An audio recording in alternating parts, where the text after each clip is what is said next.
welcome Fena. Thank you for welcoming me. So Fena of So Phenomenal Agency Group, a creative genius in my eyes, the creative juices behind so much of my brand. So much of the Multifaceted Mama brand came from you, and I appreciate that. So I don't know if you remember back during the height of COVID, me reaching out and us working together. I do remember now. The logo, several of the shirt designs, a lot of back and forth. But I talked to you about your patience as a creative, but also your anointed hands and the fact that you were really able to bring so much of what I had in mind for this brand to life, and how much I really do appreciate that. So I'm happy to have you here with me today to talk to you. I'm happy to be here too. And you know what? What you just said basically kind of fits with my why. Mm-hmm. One of my whys. Okay.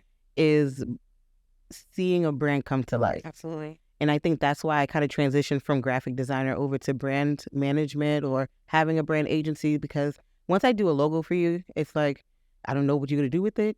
You might not do anything with it. I might not hear back from you. But with brand development, I can see growth. I can see stages. I can see how one person could go from 0 to 1,000.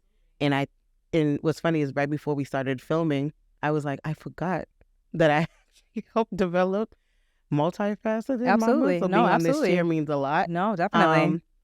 And it's just like, wow, I went from COVID, pandemic, the conversations, the calls, the back and forth, especially with the t-shirts. Yes, a lot of back and forth.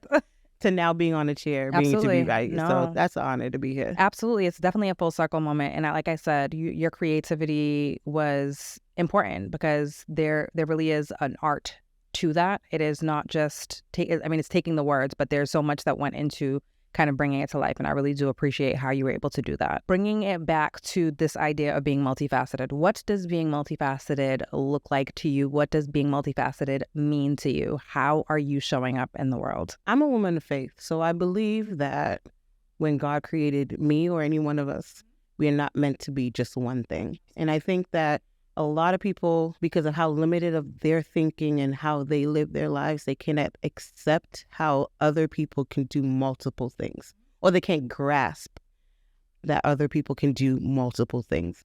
Also, being multifaceted also means that you are overcoming circumstances.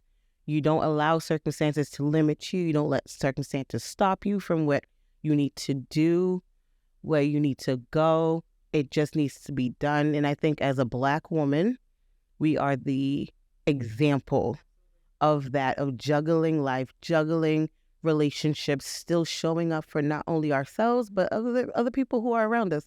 So I think that being multifaceted is in itself a superpower. Absolutely. That I think that we underestimate because we sometimes identify it with doing too much. That's very real. I think that that's something that I hear often, where people have kind of fought against that or been ashamed of it or felt like it's something that they had to hide. The idea of you're several different things. I've had situations where people are like, you need to pick one. You need to pick something.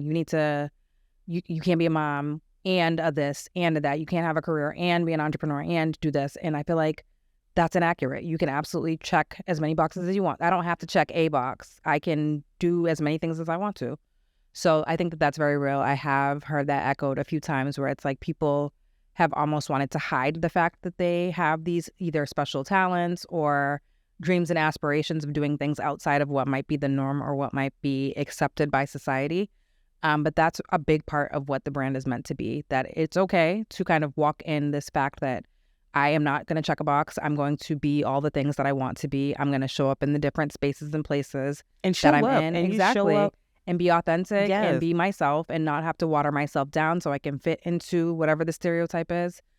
So that's a lot of what the brand is meant to represent. So doing that, but then also celebrating it and being proud and not feeling like you have to hide and do these things that you're excited about or that you're passionate about. I will be honest that it took me a while for me to accept that for myself. Absolutely. And I think because you hear you're doing too much or choose one. Yes. When other people they don't understand, I have to also understand later on with, of course, growth and self-reflection, that your vision and how you live your life is not meant to be understood by others. Absolutely. Your calling is not a conference call. It's not for everybody. It's for you. Yeah. So it took me a while for me to get there, though. It took me a lot for me to get to a point where I don't need to conform just based off of what my new title is. Especially when I started my career, I was just like, okay, let me be the Kris Jenner. Let me just wear a whole bunch of black. Let me just make sure that I look like I got a BlackBerry in my hand all the time, making sure like I look busy.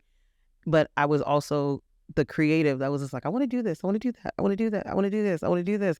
But I just now put a new hat on, which is the entrepreneur hat. So I need to show up as whatever I thought was how an entrepreneur should show up.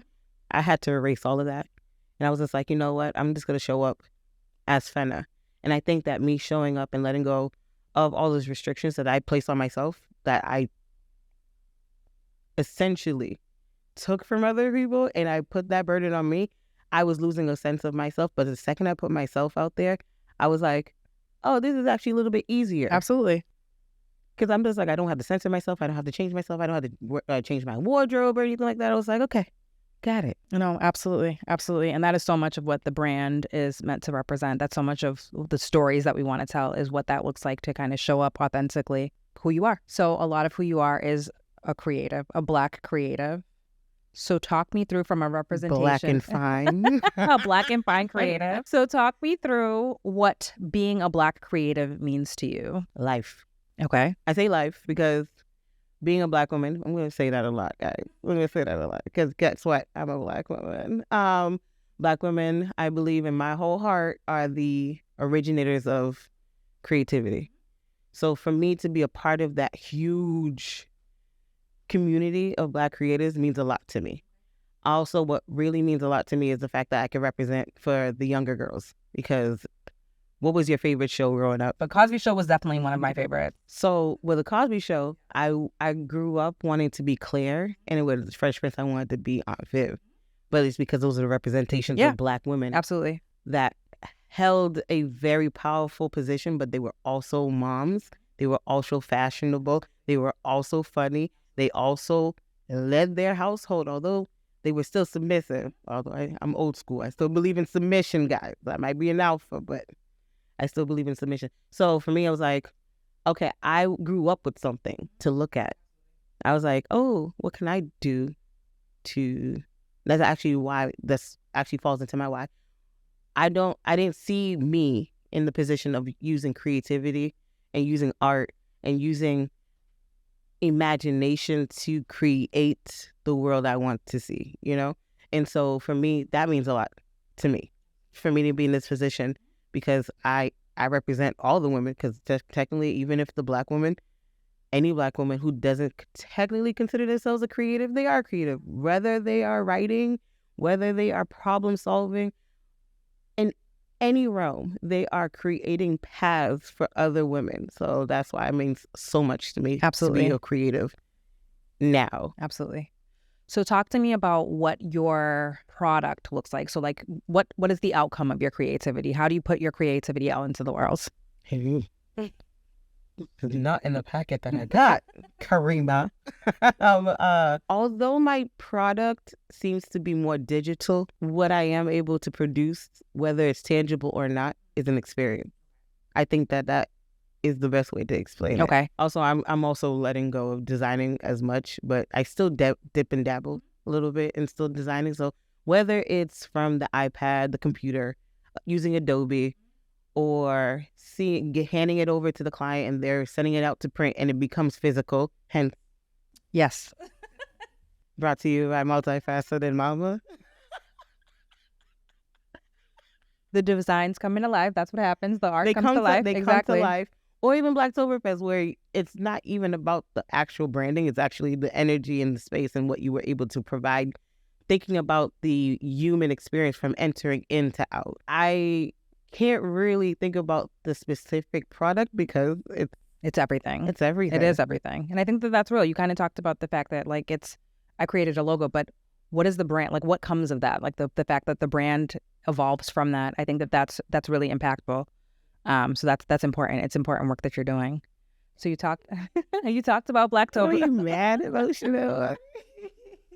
You talked about Blacktoberfest, which is absolutely a vibe, and it's more than the branding. So it's not just the name of the event. It's not just the logos on the cups. I still have my Blacktoberfest cup from a couple years back. It absolutely is like a curation. Like you're curating these events. You're curating good vibes. It's very special work. That is very special work, and I think it's special because it's not something that we see all the time. I know being a Black millennial in Boston, vibes are not always easy to come by.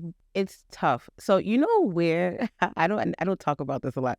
Where Blacktoberfest was birthed. Where was Blacktoberfest birthed? It was birthed out of frustration from the appropriation of the word boxer braids. Yep, I can definitely see that. I can definitely see that. At one point, LA was advertising, get your boxer braids. Get your boxer braids. And I was like, them shits, that shit is called corn rolls. So not boxer braids. They're not boxer braids. And mind you, I'm not a hater of Kim K. I actually love a lot of the things that she does professionally. But that really just bothered me, how something could be so glorified and culturally because of who has it on, but not accepted from the source. So I was like, you know what? Let me appropriate something of theirs. So literally I said, at that point, this is when I decided to go entrepreneur. I probably only had like $37 in my account. And I went on Facebook and I said, hey guys, I'm hosting this in my backyard. It's just a celebration of Black. That's it. It's called Blacktoberfest. I don't need you to do anything but wear an affirmation shirt. That was literally the first time. And then what was very telling as to I knew this was something that people needed. Again, I only had like $37 in my account. People hit me up like, what can I bring? And now it went from just coming from a source of frustration to now community. Absolutely. And so I was like, oh my gosh. So crazy enough, when I decided to go public with it, I was very scared because, again, like starting a business or even exposing art, it's still exposing a part of you. And although I do have an extroverted spirit, I am very introverted. And so I like to keep a lot of things in. And how I was able to organically bring people together and see the need that the city needed, it made me realize how much that we're neglected in the city of Boston in regards to the Black faces. And people just forget that we are historically essential when it comes to our history books. A lot of people that we read in our history books that were Black or implemented in our Black history in some way or form had to pass through Boston. So why are we always neglected and skipped over? And so that really bothered me. So I was like, okay, so I'm able to organically have a group of people put together. So I was just like, I'm in branding. I'm able to do this. Let me use my opportunity to connect with brands, to bring brands over to a demographic that they think that they have access to, or they think they know what they want, but they don't. The objective of my guest is to have a good freaking time. But what my job is to bring access to brands to a demographic that my guests will probably never shop. So I'm just like, it's a double-edged sword. Everyone wins. So I was like, I kind of figured a way for me to still use branding and experience where the guests are not only learning, but they're gaining network, they're gaining experience, they're gaining how branding should be, especially in a white-collar city as Boston. Definitely. Yeah. So Blacktoberfest, thinking about Blacktoberfest, starting with the $37 in your account, in your backyard, to a bigger kind of curation of an event that happened with the Embrace Gala. Talk to me about what that looked like for you. The Embrace Gala, first of all, being even called for that, to be honest with you, mind you, it was funny. I was at the groundbreaking. So I even went to the groundbreaking. I was like, oh my gosh, there's a statue coming. Oh my gosh. So I was excited. I was like, okay. I was already working with King Boston. So Embrace Boston, before it was called Embrace, was King Boston. So I worked with King Boston with their Embrace Festival. It was their very first festival they were doing. And I didn't attend it, but we were able to design the overall identification branding for it. So I did not attend because I was in Greece. they hit me up while I was in Greece and they were like, we need to talk when you come back. And I was like, What do we need to talk what do about? we need to talk about? What are we talking about? And so I landed back in Greece. I did not know what they wanted to talk to me about. A couple days passed because, jet lag is real.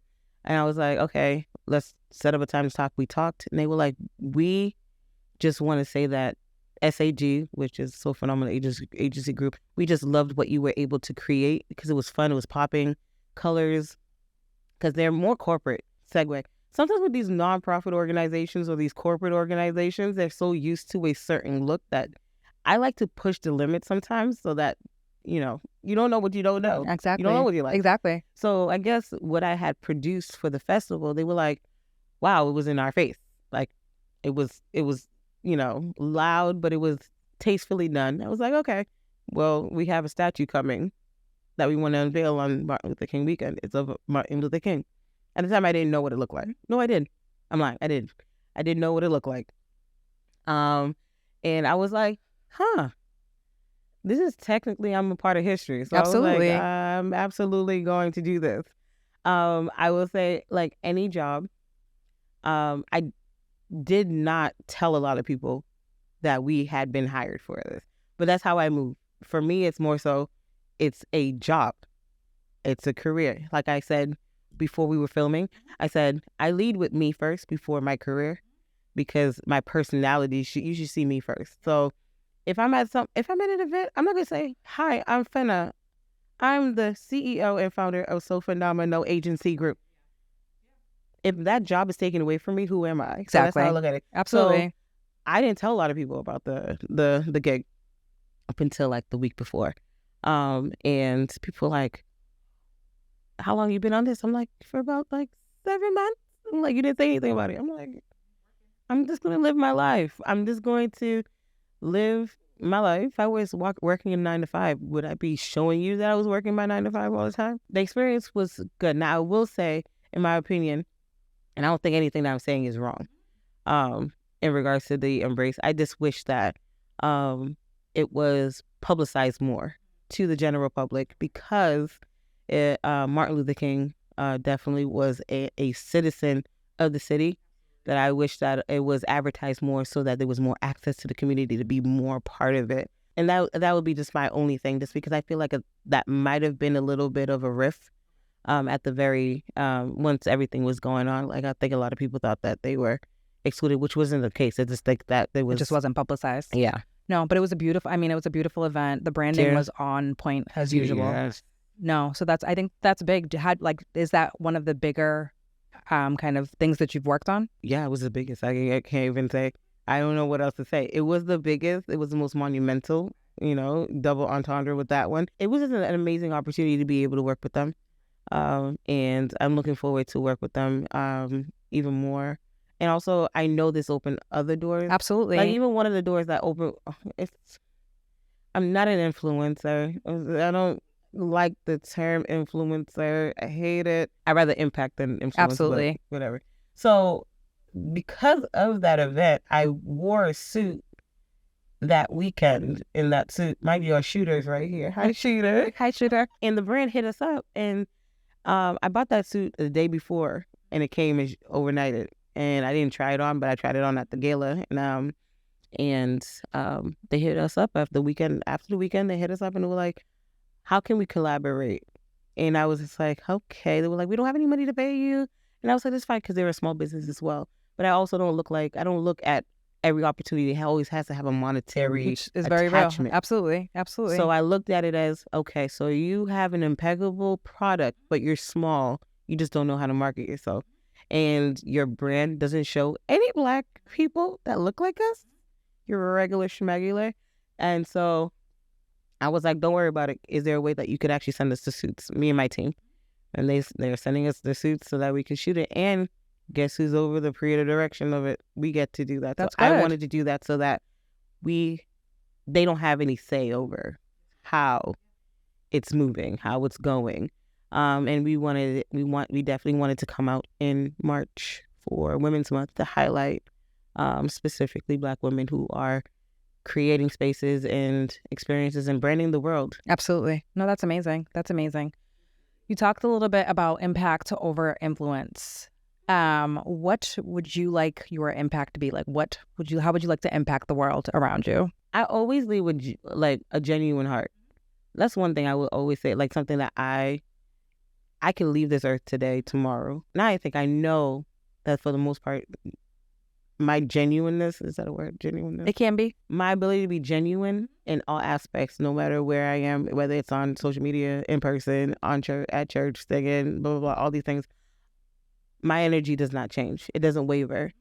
I think what might waver is that if my spirit's off, I may have to either exit or I'm just quiet. But other than that, my genuineness doesn't really change. So I think that I get approached a lot in public about, oh my gosh, I just love your spirit. I see you, and then it matches in real life. So I'm just like, that's what I want. That I don't really ever want anyone to ever feel anything below themselves when they're around you at all. Did I answer the question? You did. I think Okay. that's important. Lifting others, like being genuine in who you are and having that kind of effect and rub off on others. So what's your impact?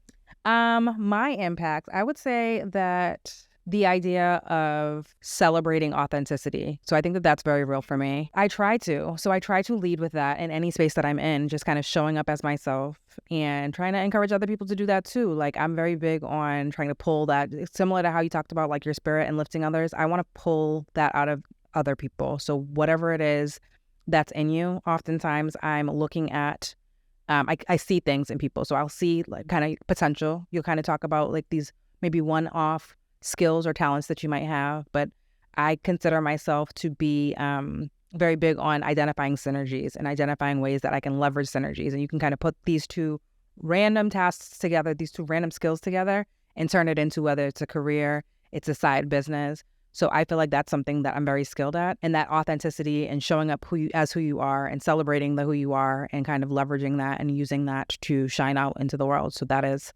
kind of my impact. I just want to say you're sitting in your impact right now. Because even when you were explaining that to me, I was just like, you're sitting in your impact. But it's also funny because I was just like, a true brand tells stories. And I'm just like, for you to say that and also for us to be here is also like, you are not only not a testament, but living proof, but you're doing it right. I appreciate in that. regards to highlighting stories and having other people share things about them that maybe other people don't really know Absolutely about, but you're giving them the space to do that. So congrats. I appreciate You're that. doing that, boo. I appreciate that. I appreciate that. I appreciate that. Okay, so we are going to switch gears. So we're going to go over to our affirmation card deck. Oh my God. So you know how I feel about these affirmation cards. So pick a card. Any card? Any card.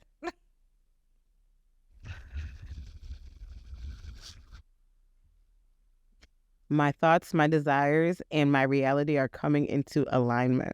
Okay. What does that mean to you? What does that mean for you? So first of all, I love the word alignment. Let's talk about this. Zoom in on the card.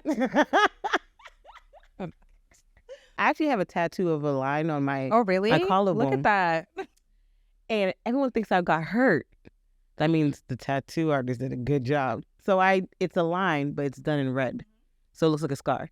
So I did it in a straight line for a reason, because no matter what has hurt you, what scarred you, your end is still going to be aligned. Your journey is still going to lead you to the end. That's amazing. And so when people are like, were you hurt? I'm like, no, but thank you. Thanks for noticing. Thank you so much. Imposter syndrome is so real. I think a lot of the times that we doubt ourselves, but at the same time, like all of our thoughts that we have on a daily basis, even sometimes the negative ones, will always lead us to our path. It's how we act or react to them is actually what really leads you to your end goal. Also, alignment could also be realigned. Even if your negative thoughts ever bring you somewhere else, you could also pull yourself back, and then you get back on your path. So my thoughts, my desires, everything that I want will come into reality. Okay, mine says, my ability to conquer my challenges is limitless.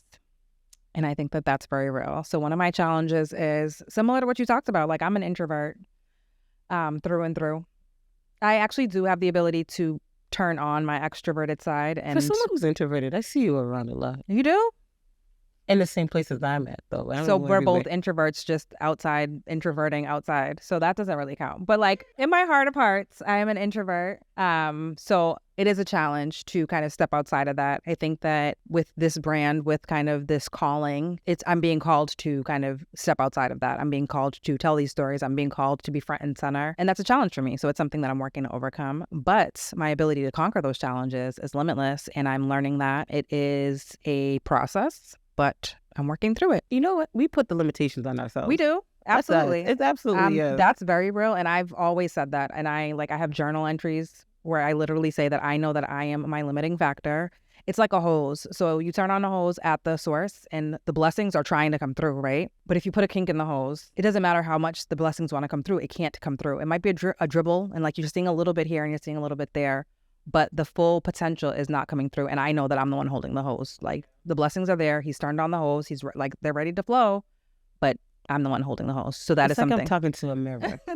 Because it's me. I'm the issue. It's true. You see the meme? Am I the drama? I'm the drama. Am I the drama? I'm the drama. I'm but the drama. I think I'm absolutely the drama. It's very real, but I think that self-awareness is very important. So being able to see that and be aware of it and to acknowledge it is the first step. So acknowledging it is the first step, working to fix it. So kind of working to overcome those challenges is something that is top of my list of priorities and goals for this coming year, this coming season. Was there ever something that happened in your life that you didn't think that you would overcome? I mean, you're clearly here, so that means you overcame. Something in my life that I didn't think I would overcome. So what I would say is after the passing of my husband and kind of just the idea of creating a new normal, it wasn't necessarily something I didn't think I was overcome. I just had no idea what that would be, what it would look like.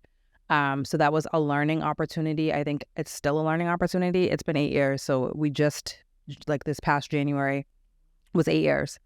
And I just remember being in the period of time right before his passing, right after his passing, and just not having any idea like what life would look like. So it wasn't necessarily something I didn't think I would overcome, because the reality is like I know life goes on, but it was just I had no idea what life would look like. And I think that when I talk about kind of what this brand has meant to me, it came from the kind of picking up the pieces and trying to put together a life. So what putting together a life looked like was going to school. I was in school still, raising my son, working. I built a career for myself. It was very important to have a career so that I could provide for myself and my son. And I was moving in and out of these spaces. So I was going to work.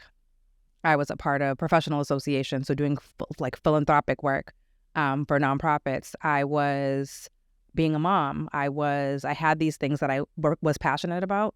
And as I was seeing the different pieces come together and I was kind of moving back and forth between these different spaces, it kind of came to light for me. Like I was kind of thriving in these spaces. I was shining in these spaces, and it felt good. So it was like a full circle kind of moment. I had no idea what it would look like for me. And as the pieces came together, and I started to see what this new reality was, I was existing in these different spaces, authentically who I was. And it became kind of a badge of honor. It really was a superpower for me to see myself in all of these different spaces doing well after kind of the obstacles that I had gone through. So that's kind of where the origin story of the multifaceted mama, somebody who can kind of celebrate their authenticity in these different spaces and places. I also considered the obstacles as being a part of the multifaceted woman. Absolutely. There's a lot that we don't talk about. There's a lot of things that we smile through. I talk about it sometimes. I sometimes talk about it. I don't talk about it too much. But I think that there were two things. Like when my brother passed, I didn't think I was going to get through that. But I think that, he's my angel. So I consider my angel. The reason why, because in 2013, 14, I was diagnosed with colon cancer. I think you knew that. And so I think that was a point in my life where I didn't think I was going to overcome. But during that time, I think there was a moment where I had to undo my thinking during that time, because I literally looked in the mirror and I was like, I look like myself. So nothing has changed about me. And so literally having this thing inside of me, but I was still operating as Fena, still operating. And to a point where I had to finally share it. And when I shared it, people didn't understand how I was able to do To it. be who you are, yeah. And I think a lot of it attributes to who I am originally. Like, I'm just like, I literally had to wake up in the morning. It was just like, I look like the same person. So nothing has really changed besides my circumstances. And I literally am like, it's either going to take me or I'm going to take Absolutely. or I have to take it. Absolutely. So that's my experience. I didn't go into detail because that's too long. No, but that's very real. Exactly like you said, this, like, it's the circumstances, but the kind of showing up despite the circumstances. And we're called to do that. It absolutely is. It absolutely is. It's being able to, like I said, be authentic in this space. Like, you are going through what you're going through, but you're also showing up how you need to show up. This is for everyone. If you need a break, just take it. Absolutely. I'm very much pro rest. I'm very much pro break. Self-care is not selfish. It is absolutely important. It's imperative because you can't pour from an empty cup. I booked a sleepcation. I love those. I need a sleepcation. I would do staycations, but the sleepcation is when I just literally just book a nice little hotel for Fena and I just sleep. Like, I'm just going to sleep. That's it. I mean, I love naps. Anybody that knows me knows that. I mean, I could do it at home, but when I'm at home, I'm always picking up something. It's true. I'm arranging something. It's true. I just don't have the focus, so I have to book it and then go somewhere else. Now, if they could sponsor my stay, if you could sponsor my stay. Well, thank you. Thank you. I appreciate it. And I did it without coughing. And it was an honor to have you.